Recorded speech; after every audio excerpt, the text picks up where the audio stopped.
Everyone and welcome back to our channel VP educator. So class 9th आप लोगों का lesson number 3 the winds of change के ये रहे क्वेश्चन आंसर्स जो आपकी एनसीईआरटी की बुक में दिए हुए हैं। डिटेल एक्सप्लेनेशन लेसन नंबर 3 की डल चुकी है वीपी एजुकेटर पे, गो एंड चेकआउट। लेसन के बीच में जितने भी चेक एंड रिस्पॉन्ड थे उसके आंसर्स भी डल चुके हैं वीपी एजुकेटर के शॉर्ट्स में, तो वहाँ से तुम लोग आंसर्स को देख सकते हो। But before that what you all have to do, take out your box and your pencils, open your mind. ध्यान से हम सुनेंगे आज की जो वीडियो इंपॉर्टेंट क्यों है स्टूडेंट्स। आज की वीडियो इंपॉर्टेंट है, फर्स्टली हम क्वेश्चंस को देखेंगे, secondly how we will write the answer, and thirdly आपका answer not too long not too short कैसे लिखना है, आज हम वो सीखेंगे। प्रिसाइज्ड आंसर में करेक्ट इन्फॉर्मेशन देना ये बहुत ज़्यादा इंपॉर्टेंट है इस class 9। So let's start the video without wasting any time. So देखेंगे आज का जो क्वेश्चन नंबर 1 है स्टूडेंट्स, वो ये है, how does the title winds of change capture the essence of chapter. मतलब जो वर्ड है ना, जो टाइटल है चैप्टर का विंड्स ऑफ चेंज, आपको कैसे लगता है कि ये जस्टिफाइंग है इस चैप्टर का नाम के लिए। तो आंसर हम एक बार देखते हैं। जो हमारा टाइटल है ना विंड्स ऑफ चेंज, ये सिंबलाइज कर रहा है द ट्रांसफॉर्मेशन दैट पंखाज हैव अंडरगॉन। जो पंखा है कैसे ट्रांसफॉर्म हो गया है ओवर द टाइम बीतते हुए। These traditional fans, once necessity, are now becoming rare as modern cooling devices replace them। भाई ये जो ट्रेडिशनल फैंस थे ना, एक बार क्या थी, एक नेसेसिटी थी, मतलब एक ज़रूरत थी, पर अब जैसे जैसे मॉडर्न टेक्निक आने लग गई है कूलिंग की, ये सब क्या हो गए हैं, रिप्लेस कर दिए हैं डिवाइसेस ने फैंस को। Okay, let's move ahead with question number 2। Question number 2 बोलता है स्टूडेंट्स कि सपोर्ट करो द फॉलोइंग स्टेटमेंट जो इन लोगों ने दी है। एनी 2 रेलिवेंट एग्जाम्पल्स आपको देने हैं, पर अपने आपसे नहीं, चैप्टर के अकॉर्डिंग। तो ये वाला जो क्वेश्चन है स्टूडेंट्स, ये थोड़ा इंपॉर्टेंट है, इस पे ध्यान देना।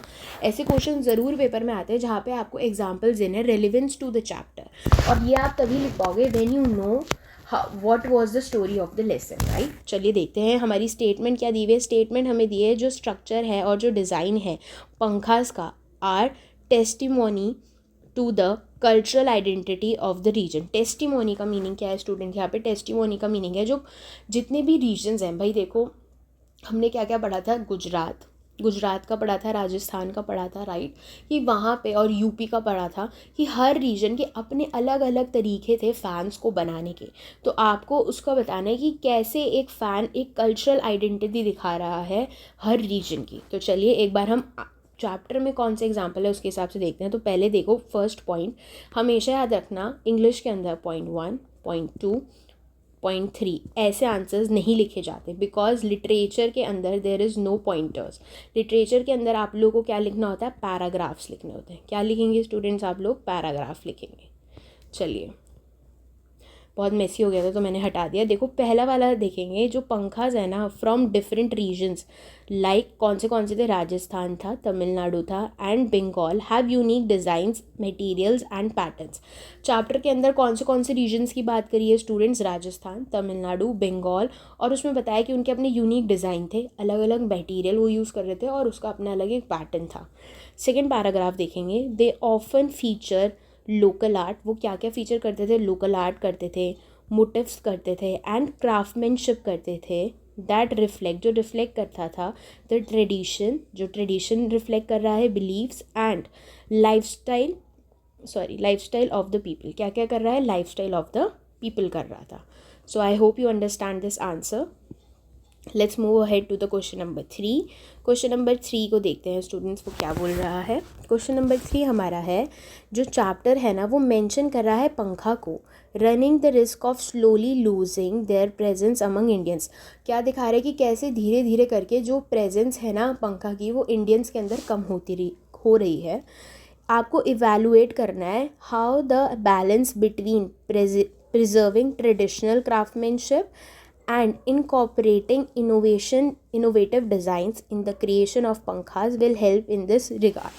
आपको ये बताना है, इस आंसर को बताओ कि आप कैसे बैलेंस करोगे बिटवीन इस ट्रेडिशन को बचाने के लिए, क्राफ्टमैनशिप को, और इसके इनोवेटिव डिज़ाइन को, और इस पंखे के क्रिएशन को कैसे आप रिगार्ड करोगे। तो आंसर हम एक बार देखते हैं, balancing tradition with innovation can keep pankhas relevant in modern times. भाई अगर हम लोग बैलेंस करेंगे ट्रेडिशन को और इनोवेशन को तो ये जो पंखा का जो रेलेवेंस है ना हमारे मॉडर्न टाइम में हो सकता है।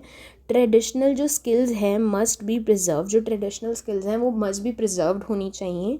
वाइल न्यू डिज़ाइंस, जो नए डिज़ाइन हैं, कलर्स हैं and uses like wall decor, gifting items etcetera, हम लोग नए कलर्स को उसमें यूज़ कर सकते हैं और उसको एज अ गिफ्टिंग आइटम और वॉल डेकोर की तरह यूज़ कर सकते हैं फैंस को। If you are not using like a हवा मारने के लिए उस फ़ैन को, तो हम इस तरीके से उस फ़ैन को यूज़ कर सकते हैं। कैन अट्रैक्ट द यंगर, और ये यंगर जनरेशन को अट्रैक्ट कर सकती है, यंगर जनरेशन, एंड इंक्रीज़ कर सकती है उनका यूज़ एंड वैल्यू, उनके यूज़ और वैल्यू को। सो आई होप आप लोगों को आंसर समझ आ रहे होंगे। ये आंसर्स बहुत ज़्यादा डिफिकल्ट नहीं है, बहुत ईजी हैं। Why it is easy? Because it is taken from the book students.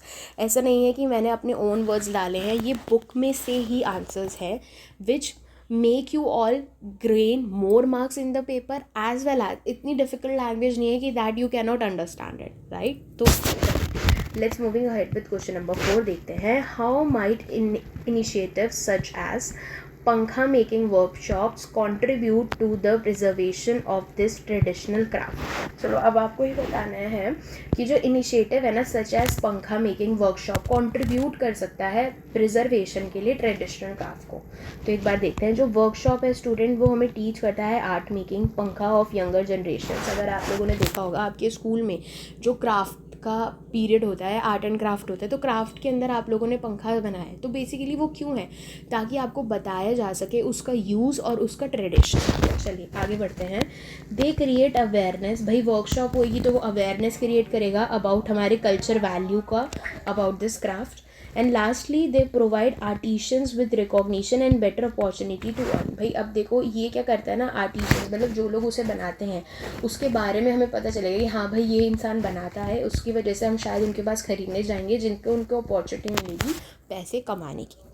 So I hope you understand question number 3 and 4. Let's move ahead to question number 5 and 6. चलिए क्वेश्चन नंबर 5 and 6 को answer को समझाने से पहले I like you all to please don't forget to like and subscribe our channel VP educator. हम लोग next chapter लेंगे class 10th का और क्लास 9th के लिए मैं लेकर आऊँगी ग्रामर का topic. So stay tune with us. चलिए करते हैं हम क्वेश्चन नंबर 5 को एक बार।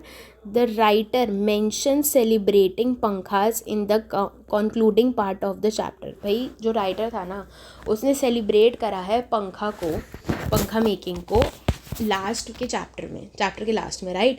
Assess how this could be beneficial to artisans and the craft. अब आपको बताना है कैसे बेनिफिट हो सकता है आर्टिशंस का और क्राफ्टर्स का।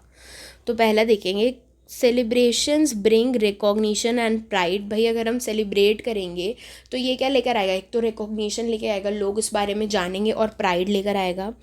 दे help in promoting and marketing the craft to a wider audience. भाई ये क्या हेल्प करेगा? प्रमोशन के लिए और मार्केटिंग के लिए क्राफ्ट जो क्राफ्ट करते हैं इसको बनाते हैं और वाइडर ऑडियंस मिलेगी। फिर क्या है, जो आर्टिशंस है ना get more customers and better income. तो भी आर्टिशंस को क्या भाएंगे? लोग ज़्यादा कस्टमर्स मिलेंगे और उनको इनकम अच्छी आएगी। It encourages the continuation and growth of this beautiful tradition. और ये क्या कर रहा है? ये इनकरेज कर रहा है ताकि लोग क्या करें? कंटिन्यू करें इस आर्ट वर्क को और इसकी ग्रोथ होती रहे इस ट्रेडिशन की। अगर हम ही सेलिब्रेट नहीं करेंगे, हम प्रमोट नहीं करेंगे, तो क्या जो ये आर्टिशंस है क्या ये इनकम जनरेट कर पाएंगे? क्या वो इस ट्रेडिशन को आगे फॉलो करेंगे? वो नहीं करेंगे, वो बंद करके कुछ और करने लगेंगे, तो ये ट्रेडिशन ख़त्म हो जाएगा, राइट? तो बहुत ज़रूरी है हमारा इसको सेलिब्रेट करना, इसको प्रमोट करना। Let's moving ahead to question number 6. How does the restriction of the use of pankha for decorative purposes reflect the changing cultural role of these traditional fans in modern India? अब question क्या बोल रहा है कि भाई जो ये restriction है ना ऑफ द यूज़ ऑफ पंखा, ये डेकोरेटिव पर्पस के लिए रिफ्लेक्ट क्या कर रहा है? जो चेंजिंग कल्चर रोल है of this traditional fan in modern time. भाई मॉडर्न टाइम में कैसे चेंज हो गया? भाई पहले तो ये तो नेसेसिटी थी फ़ैन, है ना, हम पंखे से हवा कर रहे थे, बट अब जैसे जैसे टाइम आगे बढ़ा, टेक्नोलॉजी आई, हमने इसको डेकोरेटिव आइटम्स की तरह यूज़ करने लगे। तो ये कैसे चेंज हुआ हम ये पढ़ेंगे। अर्लियर जो पंखा थे were used for cooling and comfort, right भैया, वो कूलिंग और कंफर्ट के लिए यूज़ करे जाते थे फ़ैन। पर अब क्या चेंज हुआ, now with electricity fans and ACs they are used mainly for decoration, shows and cultural events. भाई अब जैसे इलेक्ट्रिसिटी आई, भाई फैंस आ गए, एसी आ गए, तो इन जो ये जो हैंड फैंस थे, इनका यूज़ अब डेकोरेशन के लिए होने लगा, शो कर रहे हैं कि भाई ये भी एक ट्रेडिशन है और एक कल्चर था। This shows that their practical role has change. अब ये तो ये दिखा रहा है कि उनका जो प्रैक्टिकल रोल था वो तो बदल गया, बट जो उनका कल्चरल एंड आर्टिस्टिक वैल्यू थी वो अभी भी है, जो उनकी कल्चरल आर्टिस्टिक वैल्यू है वो अभी भी है।